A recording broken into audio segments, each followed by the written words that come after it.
The first decision we made, more or less, was to take that camera, to take that top-down view and put the camera right next to your troops, right next to your tanks, right next to your gunships. Pulling the camera down and making it 3D, making it very immersive, very visceral. Emotionally, that gets you a lot more into the game. You feel like you're there, you're with your men, you're giving the orders directly to them from the battlefield perspective. So you need to work on with your line of sight, with what you see and what you can give in your own point of view. And so the level design used that new camera type in an RTS. The difference on the level design side is that every building, every tree, every hill now becomes an actual block to the line of sight of the game.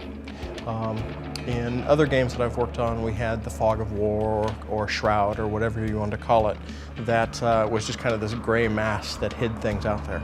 But we don't have that in our game, but we don't need it because every building that's out there, you can't see what's beyond it unless you actually go around and look at it.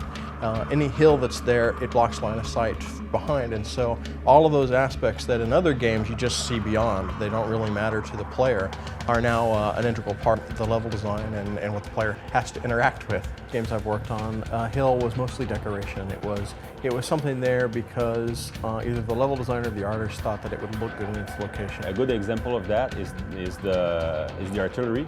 You can hide the artillery like behind a building or behind a hills or whatever, and your enemy won't be able to see it from his point of view because he's too low, so he won't have this bird eye where you're going to be able to see the artillery and then just bring an helicopter to it. He will need to look at the sky, look at the tracer coming from the artillery, then need to manage to go there with his transport or whatever, and then find out where the artillery is. For our game, that hill actually is a gameplay feature. It blocks your line of sight. People can hide behind it. You can set up ambushes behind it. If you get to the top, suddenly you've got a much larger range of view because you can see over everything else out there in the terrain. And so it really becomes an actual strategic location to own within the game world.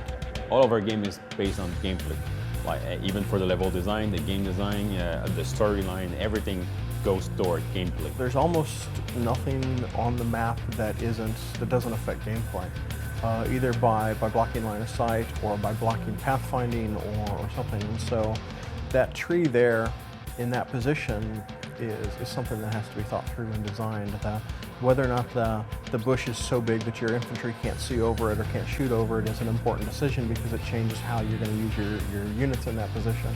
And so all of those little things that if you just kind of looked at the picture of the map or went in and were wandering around looking at the map that you think, oh, that's just decoration. Most of that actually is gameplay and has to be designed as much as everything else in the whole map.